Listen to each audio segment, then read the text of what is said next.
Hey Ted, what do you do when we show up and show out? Pop yeah.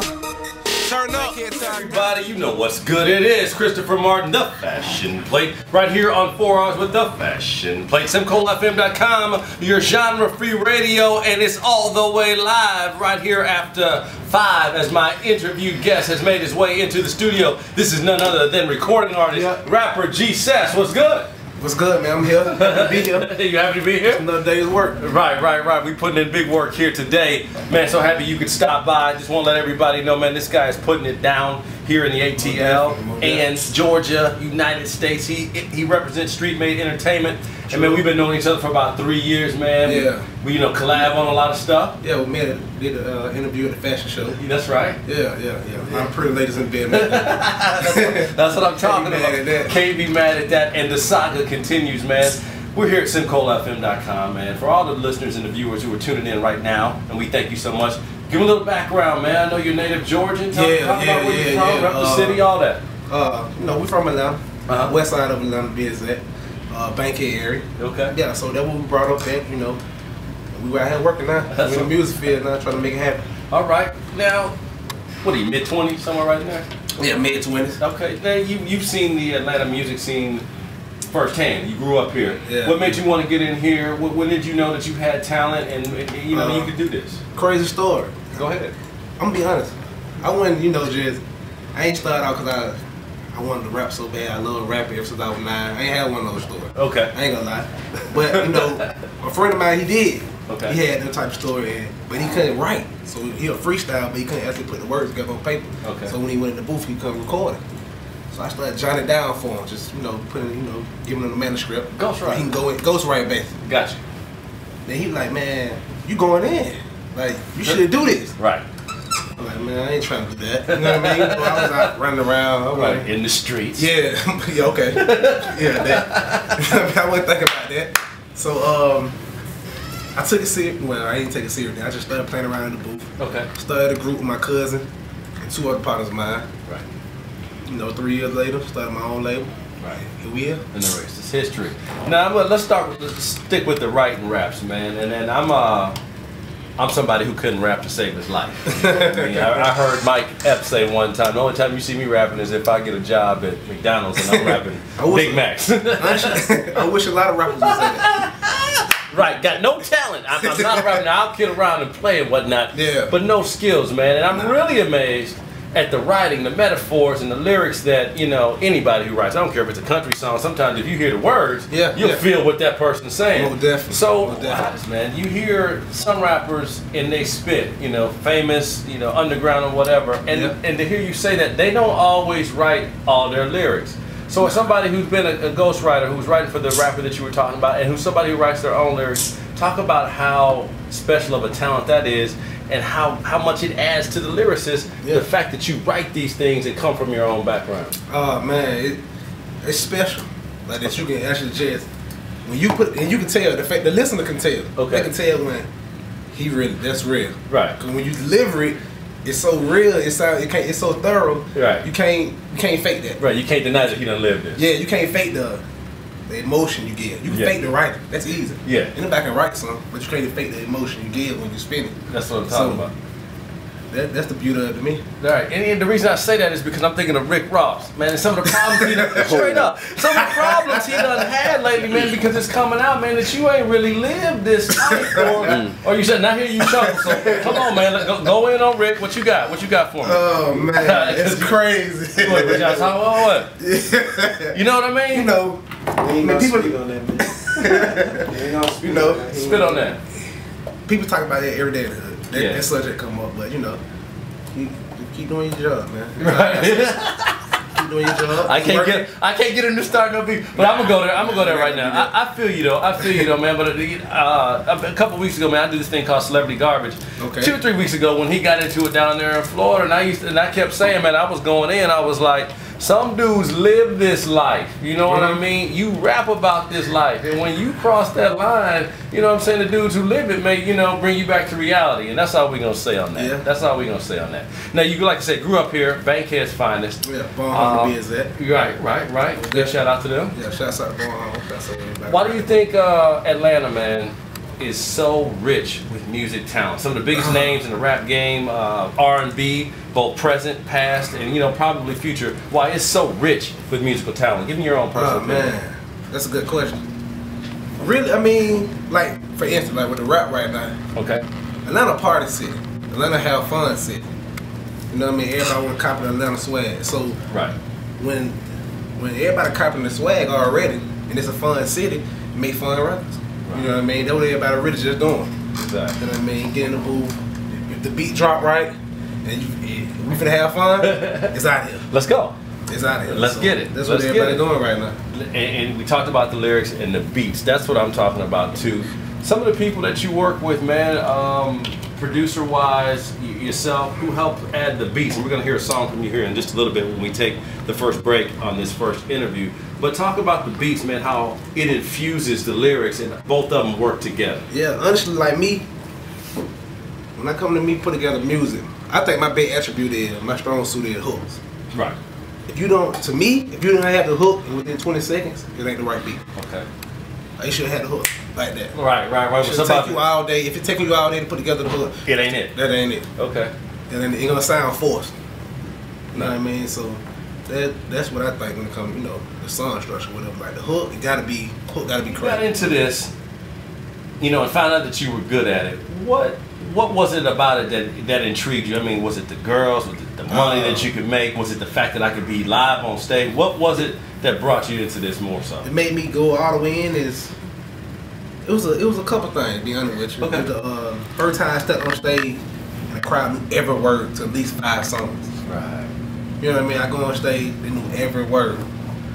I'm like, hey, they with my house on here. Right. You know what I mean? And, you know, everything came from that. We're gonna put it like that. Okay. I give you that. Yeah, it's got to be cool, man. Like you say, you doing your thing, and the crowd is rapping with you, going word for word. Love it. Right. You can't not love it. Exactly. And that's what we do it for, man, for the fans. And we've got plenty of fans in the chat box, man. We've got some good numbers going here. Appreciate everybody who is tuning in and listening. When you get to a new release, you know what I'm saying, once you've got the song out and the video comes out, talk about the accomplishment factor. When you and your boys and partners, you know, y'all been grinding, you've been in the studio, you know, you put the hard work in, man. When that video hits YouTube, or you know, somebody chimes in on Facebook, how does that feel, man, once you've accomplished it? One, you know, you've done it once, twice, but I'm gonna take it a little further. Everything means something to me. I come from nothing. Yeah. So I know nobody didn't care who I was. They still don't, but they kind of do. Everybody else just don't know. Right. Everybody else just don't know they care. But I wake up, you know, check YouTube, do comments, do views, people I never heard of, people overseas. You know, I need to get over there. My fan base probably bigger than here. That's honest. Ain't that crazy? A lot of my mistakes get sold overseas. That's wild. That's wild. So, I've never been there. Right. I'm gonna tell you something, man. I can't get a Right. That's all. Just trust me. I ain't always been a host. Ain't always DJ. So I mean, I understand. Okay. As you say about your music and social media, that is so beautiful about this present day we live in. It really makes me, not to jump out such, but it really makes me even more let me know it's possible. Right. You know what I mean? Because, like I say, I come from where songs, you got a 5-block radius, you the man. Right. You know what I mean?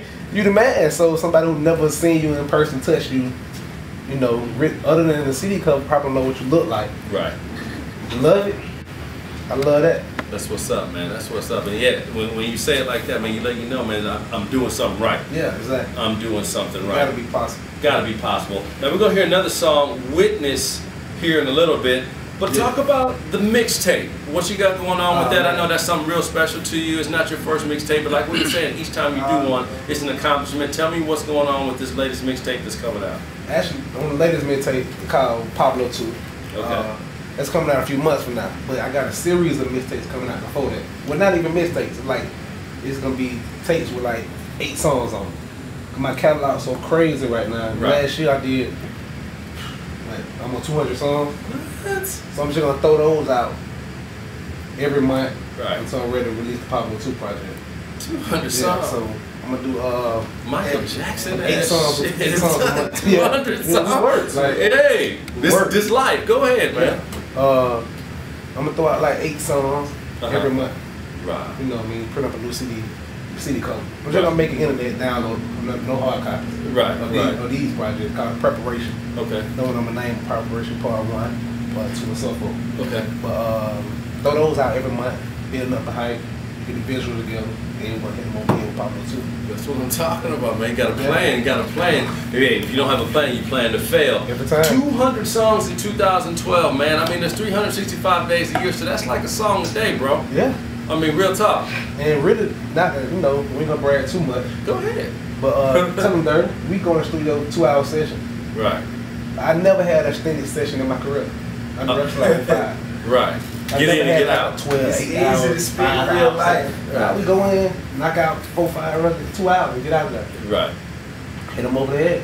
Now, some people talk about that, man. I was in the studio 18 hours. Yeah. We was in there, and man. deliver that song? Come right, on, bro. right. And deliver that. And that's what you came up with? 18 hours? Right, no sleep? And you came out with this goddamn old-fashioned plate. Doing it big here, man. It is a Passion for Fashion Thursday. Helping me hold it down once again. Recording artist, rapper, record producer, everything. G-Cess. Now, we were talking about this executive producer role, and you were talking about some of the people that you were working with, and lo and behold, one of them is right here in the studio. Definitely. Dirty. Before we get Dirty on here and he drops some bars live here on Simicol FM, and then we talk to him a little bit, one more time, man. What about his rap style? What about the way he grabs the mic and attacks it? Yeah. Speaks to you, man, and more importantly, is going to have people listening to him. Yeah, like I say, I like to have people around me musically who bring something that I don't bring. Okay. You know what I mean? So he brings something different to the table. He really go in with the ball. Like, we downstairs freestyling at the spot. Right. He rap 3 days long. He don't sleep. I don't want to dead. Something else came back. He still spent. So you gotta love that. Right. You know, I can't you not rock with that. Exactly. You know, so, and that's what it is. Then he like I say, young. So. Right. You know what I mean? Gotta have some of the youngsters on there. Yeah, more definitely. Right. More definitely. Okay. All right, man. Dirty. Without any further ado, this is him. This is what he do. He gonna rap live. All I gotta say is, man, stay close to the mic so we can hear the lyrics. And when you get done, we're gonna talk to you a little bit, man. Get in your mode. This is Dirty. Let's get it.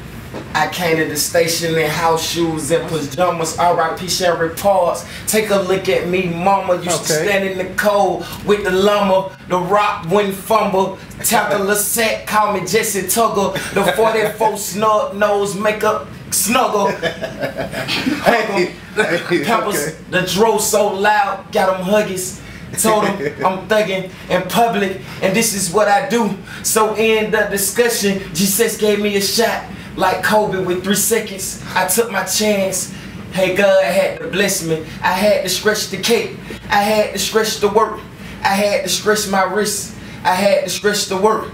But now they know I work. I used to work a 9 to 5. And now I got 9 for 5. Holla at me live. I'm on the radio. I got... Don't kill him. Man, I can't. God is good. Life is good. Before we get you out here, man, shout out the Twitter. And once again, shout out the mixtape so we can all know about it. Yeah, the Twitter at G-Cess. Y'all check me out on the Twitter. The mixtape Pablo 2. Okay. Like I said, I got a few series of tapes coming out before that called The Preparation. Right. Part 1, Part 2, and Part 3. So that's where we at right now. The videos, the webisodes. Gotcha. 2 new singles, The Baddest and Witness. Right. Everything else, history. Everything else is history, man. Well, I just want to say, man, this is the first of what will probably be more interviews to come as the career goes, and as we grow here at Simicol and grow with you as well. You're gonna send me some more music. We're gonna put you in rotation here at SimicolFM.com. Let everybody know that G-Cess is in the house here, and we're gonna be playing his music on the regular, man. Yeah, most definitely. I'm getting music to you. That's what's Come up. Here and, kick shit with you.